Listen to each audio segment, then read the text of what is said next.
Mr. Sebastian, sinabi mo na hindi ikaw ang pinaka-maimpluwensya at pinaka-makapangyarihan na bilanggo sa National Bilibid Prison.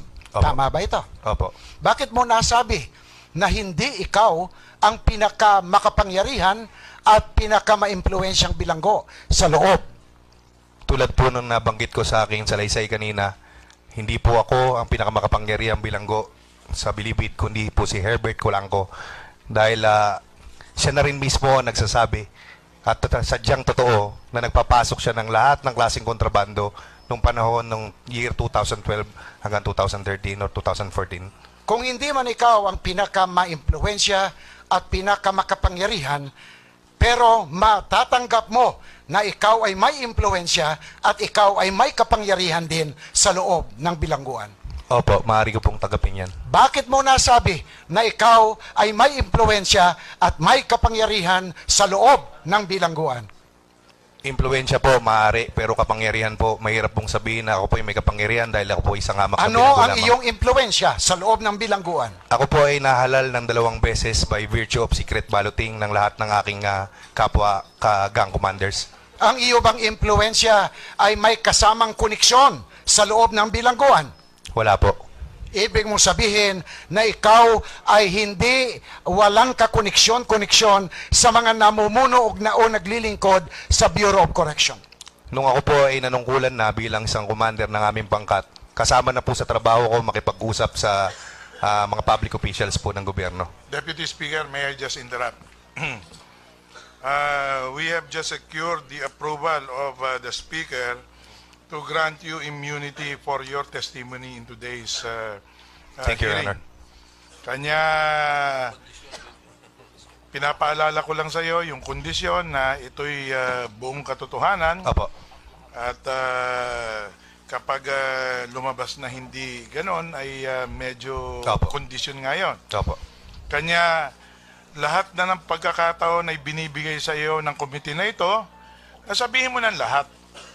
Para baka minsan lang mangyayari ito sa buhay mo, I urge you and I challenge you na ilabas mo ng lahat ng nalalaman mo dito. Huwag ka na magtago kasi ito na eh. Ito na yung moment of truth mo. Opo. Okay, salamat. Salamat din po.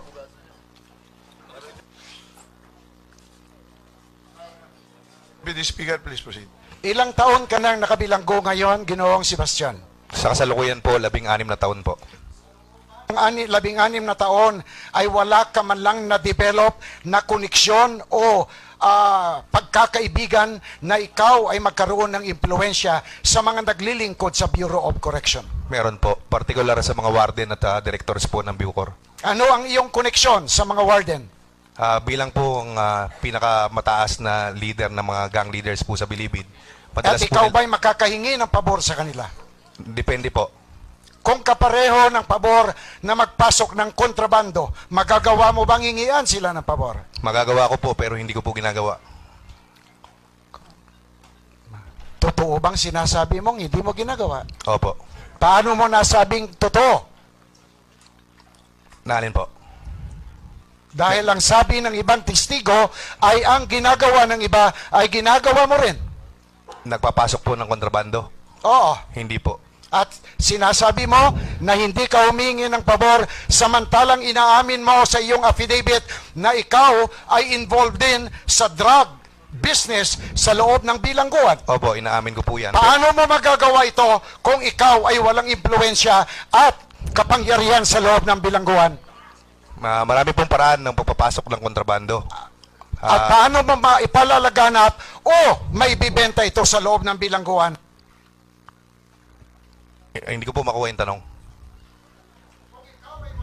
Kung ikaw ay walang impluensya o kapangyarihan sa loob ng bilangguan, paano mo maipalalaganap itong mga droga na iyong nininegosyo sa loob kung ikaw ay walang koneksyon? Siguro po, mas tingnan na natin yan as kakulangan ng mga namumuno ng Bilibid, ng BGMP or ng Bucor.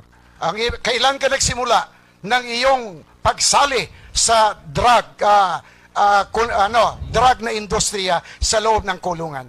Since 2001 po, BJMP days pa, na nasa Manila City Jail pa lang ho ako. Sa loob ng 16 na taon ay ginagawa mo lang ito sa pamamaraan na nakikita ito ng mga may katungkulan sa loob ng kulungan? Sa tingin ko po, nakikita nila. Nakikita nila, pero hindi kanila ginagalaw. Opo. Ibig mong kaming papaniwalain na nakikita ka na may katungkulan pero pinababayaan ang lahat ng katiwalian o illegal na iyong ginagawa na wala kang koneksyon sa kanila. Sinasabi ko po ng paulit-ulit na meron po akong koneksyon sa kanila dahil nga po dala ng aking pananungkulan. Pero partikular doon sa pagpapasok ng kontrabando, marami po kaming paraan ng para papasok diyan at hindi namin kailangan magpaalam sa kanila. At sa loob ng 16 na taon ay hindi ka nagpaalam. Sa matataas na opisyal ho ng Bucor or BJMP, hindi ako nagpaalam.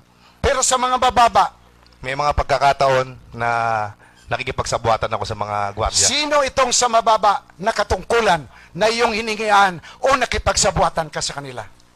Kadalasan no, mga PG1 at PG2 lang eh. Kailangan ko po ba sabihin ng pangalan nila rito? Kung masasabi mo, mas maganda. Mas gusto ko na po muna siguro wag mo nang sabihin, pero particular kung paano ipinapasok, ay handa po ako sabihin. Pero kung ikaw ay hingian ng Department of Justice ng listahan ng mga taong kasabwat mo sa pagpasok ng mga droga at kontrabando sa loob ng National Bilibid Prison, ay magagawa mo. Opo, but not on nationwide television. I would like to request, wala to sa time ko, I would like to request the Secretary of Justice to take note of the commitment of J.B. Sebastian that he's willing to give the names of all those with whom or who conspired with him in bringing in contraband in the new Bilibid prison.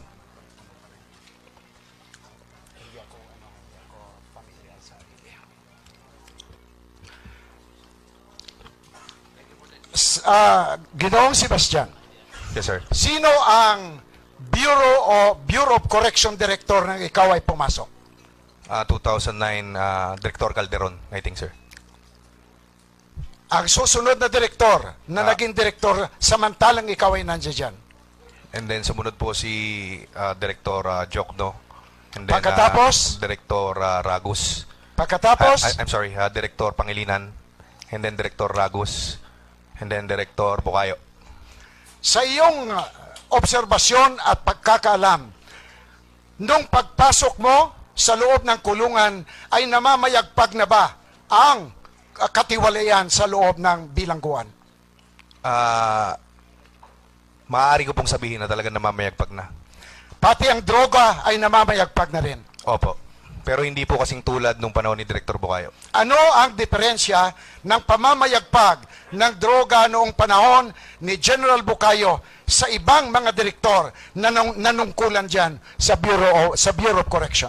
Umabot po sa punto na kami mismo na mga involved sa drug trade, na kami mismo na mga gang leaders, nagkwentuhan puso sa puso. Umabot sa punto na kami mismo nakahalata at nagsasabi na parang sobra-sobra na itong ginagawa natin. Parang sobra na. Sa iyong pagkakaalam, alam ba ni General Bukayo ang nangyayari sa loob ng kulungan? Opo. Alam niya rin ang pagpasok ng mga contraband. Opo. Alam niya ang lahat-lahat na nangyayari sa loob. Opo, dahil Paano niya ito nalalaman? madalas ko pong sabihin sa kanya. Sinasabi mo. Opo, sa harap po ng mga kapwa ko commanders. Dahil, Sinasabi mo lamang, subalit hindi niya nakikita ang mga bagay na ito. opo. Wala bang paraan o wala bang pagkakataon na siya mismo ang nakakakita ng mga nangyayari sa loob ng bilangguan? Hindi ko po alam kung nagkakandak siya ng inspection or something like that.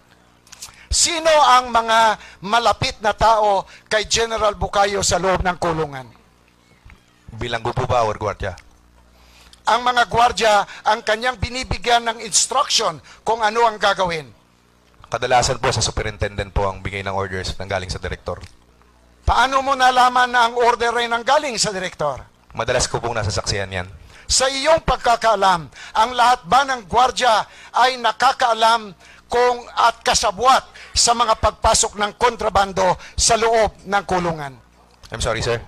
Sa iyong pagkakaalam, ang lahat ba ng mga prison guards o mga gwardya at mga nanunungkulan sa loob ng kulungan o New Bilibid Prison ay nakakaalam sa mga iligal o katiwalian na nangyayari sa loob ng kulungan? I'm sure na aware po silang lahat tungkol sa buwatan ng bilanggo at mga gwardya. Ginoong Sebastian, ilang beses kayong nakita ni Secretary de Lima?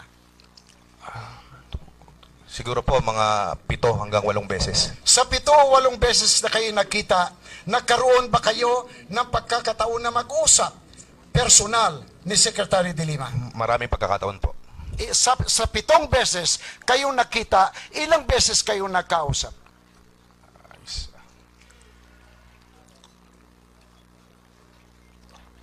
4 o 5 po. Sa inyong pag-uusap, masasabi mo ba na nagkaroon kayo ng malapit na relasyon ni Secretary de Lima? Sa level po ng pagiging DOJ Secretary at level po ng spokesperson ng lahat ng bilanggo, masasabi ko pong malapit kami sa isa't isa. Siya ba ay tumigil at nakipag-usap sa iyo ng one-on-one sa inyong kubol? Sa aking kubol, one-on-one, hindi po. Sa inyong pag-uusap na Secretary de Lima, may mga bagay ka bang sinabi sa kanya? Madalas po siya ang nagtatanong Question and answer po ang kadalasan Ano ang usap kanyang namin. mga itinatanong sa iyo? Madalas po, particular doon sa mga illegal drug trade sa loob, kung marami pa bang drugs dyan sa loob, kamusta yung direktor, kamusta yung superintendent.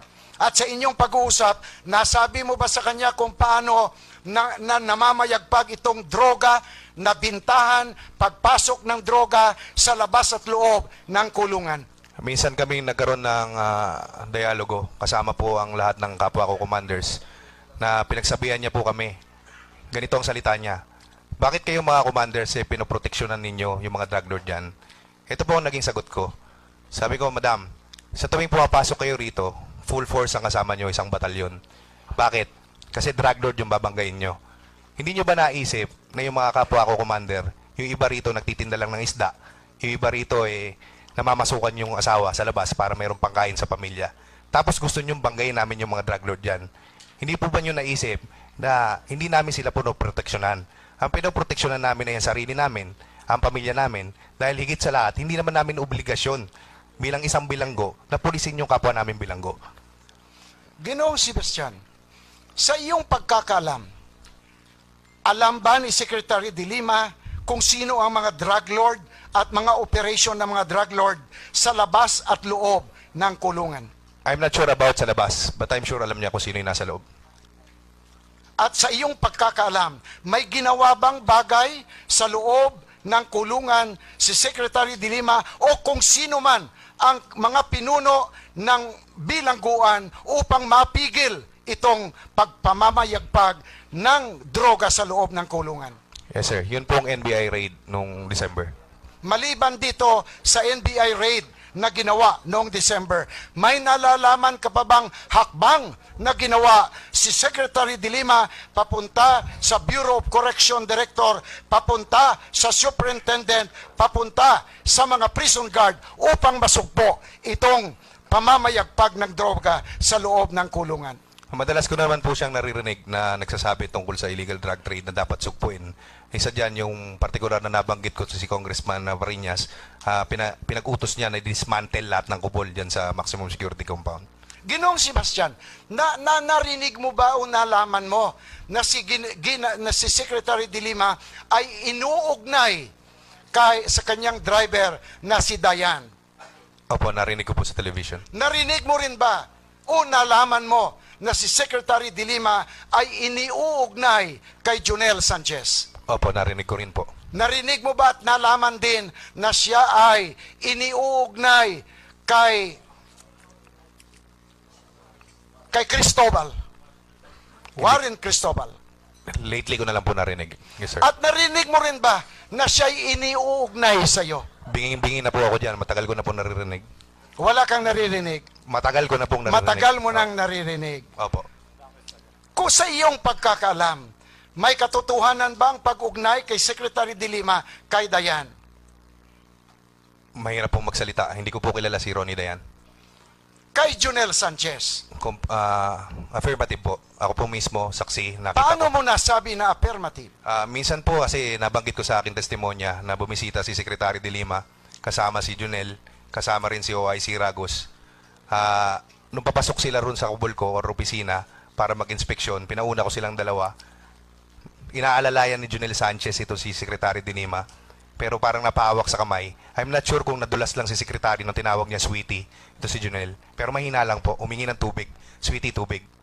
Maliban doon ay wala ka nang nakitang iba pa upang magkaroon ka ng opinyon o magkaroon ka ng paniniwala na si Junel Sanchez ay may relasyon kay Secretary de Lima. Nabanggit ko rin po sa aking sinumpahang salaysay na nung araw din pong iyon, ako po ay nag-text kay Junel, gawa po nung isang spokesperson ng komando, yung bago pong halal na spokesperson, nagpasayaw po ng ball show. Ang ginawa po niya, yung mga dalaw po namin dyan, pinalabas ng brigada para makapagpasayaw ng babae ng hubad-hubad. Nag-text po ako kay Junel Sanchez, sabi ko, Sir, kanina nung nandito kayo, may nagpa-ball show dito. Binanggit ko kung ano yung pangalan. And then nag-forward ulit ng text message sa akin si Junel. Sabi niya, Sweetie, text ni JB. Tapos inulit po niya yung na-text ko sa kanya. And then in a matter of 5 seconds siguro, nag-text siya ulit sa akin ng wrong send. Sinabi mo na mas maimpluwensya at makapangyarihan si Herbert Colanco ikumpara sa iyo. Opo. Tama ba? Opo. Paano mo nasabi na siya ay mas maimpluwensya o mas makapangyarihan sa iyo sa loob ng kulungan? Ang impluensya po ni Herbert Colanco at kitang-kita naman sa loob ng kulungan dahil nga sa pagpapapasok niya ng lahat ng klase ng kontrabando. Yung weekly concert niya na very unusual. Kasi 2 o 3 10-wheeler trucks ang pumapasok doon on weekly basis. Tapos yung mga fans niya, from Muntinlupa, siguro mga 300 to 500 members, binabayaran niya ng 500 pesos each. Yung mga dalaw po namin, hirap na hirap ng dumalaw dahil kailangan nakakarpeta ka. Pero si Herbert Colanco, kahit 1,000 dalaw niya, pasok pa din. Kung ikaw ay hingian ng listahan ni Secretary Aguirre ng mga pangalan na binabayaran ni Colanco, magagawa mo ba? Opo. At this point in time, Mr. Secretary, Mr. Chairman, Not again in I would like to Yeah. put it in record that Mr. Sebastian is willing and ready to give Secretary Aguirre the list of all persons working as employees of the Bureau of Correction whom Herbert Colanco is paying or bribing for that matter. Maidagdag ko lang po, sir. Hindi lang po natatapos sa loob ang impluensya ni Mr. Herbert Colanco. Kinatakutan po talaga siya sa bilibid. Meron pong isang kwento na nangyari sa Bikutan. Asawa po ito ng dating isang NBI confidential agent, si Martin Soriano. Nagkasagutan sila at nagtalo sila tungkol sa sugal. At ang sabi ni Herbert, mamaya, paglabas ng dalaw mo, patay yan. Yung araw din na yon, lumabas yung dalaw ni Martin Soriano, may kasama pang isang dalaw na buntis, sinatgan sa muka. Iyan ang pinagmamalaki niya. Minsan niya na rin pinagbantaan ng buong pamilya ko. At ang kaukulang demanda ba ay naisampa kay Herbert Colanco dahil sa kanyang mga pananalita na maaari siyang iugnay sa pagkamatay ng mga taong iyong nasambit? Yung particular po sa issue na nabanggit ko, hindi ko po sigurado kung meron pong naisampang kaso laban sa kanya. Meron po isang pangyayari, pinatawag niya ako, hindi ko na matandaan kung anong petsa. Narinig ko sa radyo, kasi kami po sa Council of Elders, na pagkasunduan namin na mag-provide ng two-way radio para na anytime po magkausap, kailangan mag-usap yung mga leaders, madali kami makakapagbigay ng mensahe. Tandang-tanda ko ba, pare, punta ka rito. Hindi ako kakain hanggat hindi ka pumupunta. Kasi magkaibigan po kami matalik noon . Pagdating ko ron sa kubol niya, doon sa studio niya, ipinagmamalaki niya sa akin na siya nagpapatay kay Superintendent Abunales. Mr. Sebastian, ang pagdala ng mga babae sa loob ng kulungan ay kitang-kita. Tama ba yan? Depende po. 10 hectares po kasi ang National Bilibid Prison, particular ang maximum. May mga pagkakataon po mangyayari po dyan, kahit sumabog po yung granada sa kabilang dulo, hindi nyo po maririnig. Ang pagdala ng mga truck na inumin sa loob ng kulungan ay makikita sa buong komunidad ng bilangguan. Yung particular na pagpasok ng truck, maaari pong hindi nyo makita, pero yung pagdidistribute ng alak, eh sigurado akong nakikita.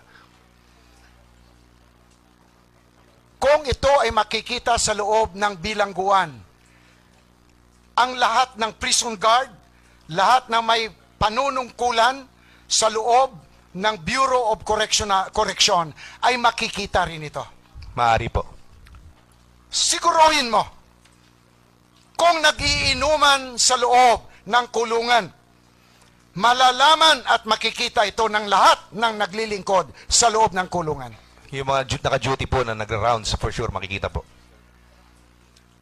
Itong TV station, Opo. BTV3, Yes, sir. na itinayo ni Kulangko Herbert.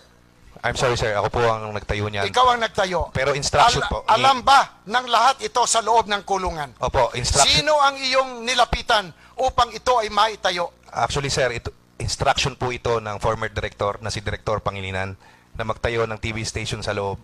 In line po ito sa plano ng Bureau of Correction na mai-transfer ang Bilibid sa Nueva Ecija. Ginawa po itong TV na to dahil napagplanuhan dun sa bagong batas natin para sa Modernization Act na pagdating namin yan sa Nueva Ecija, magkakaroon po ng total cut-off sa communication, lalo na po sa television. So napagplanuhan po ng panahon na yon na gumawa po kami ng pilot project na TV station wherein kung yung mga kapwa ko bilanggo mapapanood yung mga programa na naaayon doon sa reformation program na nakatapat para sa kanila. Ang konsyerto na ginaganap halos linggo-linggo ni Herbert Kulangko, ito ba ay malalaman, alam at nakikita o napapakinggan ng mga nanunungkulan sa loob ng kulungan? Opo, sigurado po yan. Itong panunungkulan at itong mga droga, industriya ng droga, ang distribusyon ng droga sa labas at sa loob ng kulungan sa pamamagitan ng cellphone, maaari rin bang malaman ito ng mga taong may katungkulan sa loob ng kulungan? Yes, sir. Nasambit mo ang pangalan ni Clarence Dongael. Yes, sir.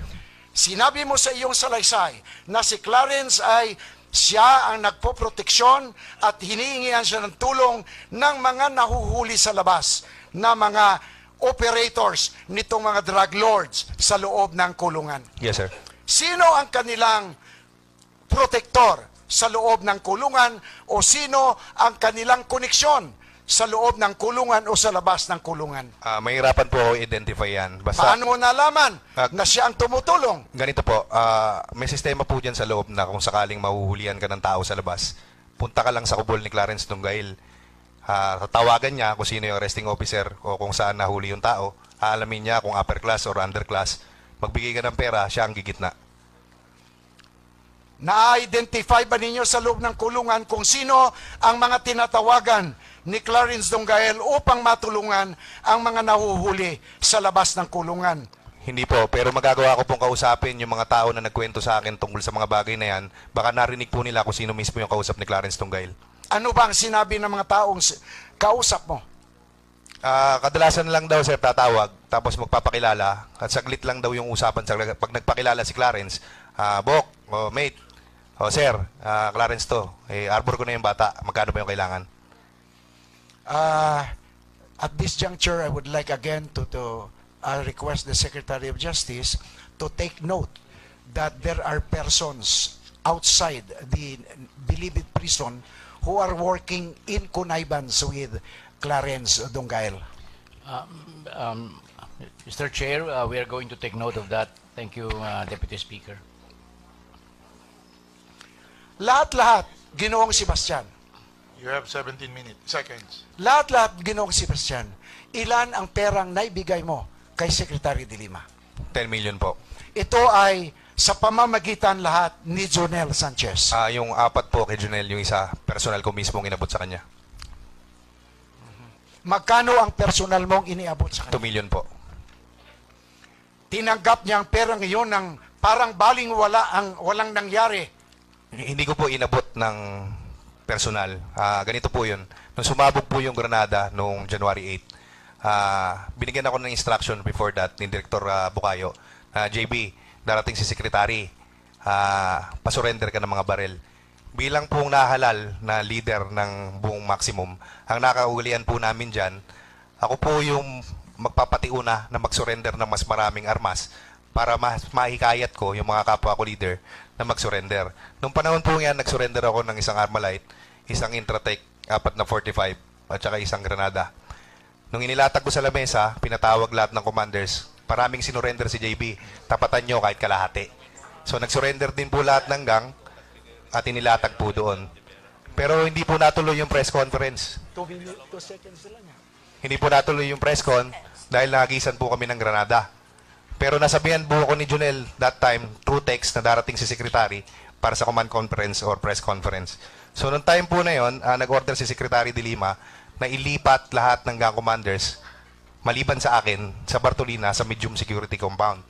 Nakiusap po ako sa kanya na wag nang ituloy. Kasi nangyari na nga yung Bilibid 19, sinisisi na ako ng buong maximum kung bakit natigil yung sarap ng buhay nila dyan. And then lahat ng leaders itatapon pa because of me. Sabi ko baka wala na akong uwian at magalit na sa akin pati mga kakosa ko. Napagbigyan niya naman po ako. Diyan po sa puntong yan, nung nag-uusap kaming dalawa, sabi ko, ma'am, may dala akong pera rito. Abot ko na lang ba kay Junel? Sabi niya, hindi ko kasama si Junel. Iwan mo na lang dyan. Sa opisina po mismo ni Bucor Director Bukayo, iniwan ko sa tabi ng sofa bago po ako umalis. Nakita mo bang dinala ito ni Secretary? Hindi na po.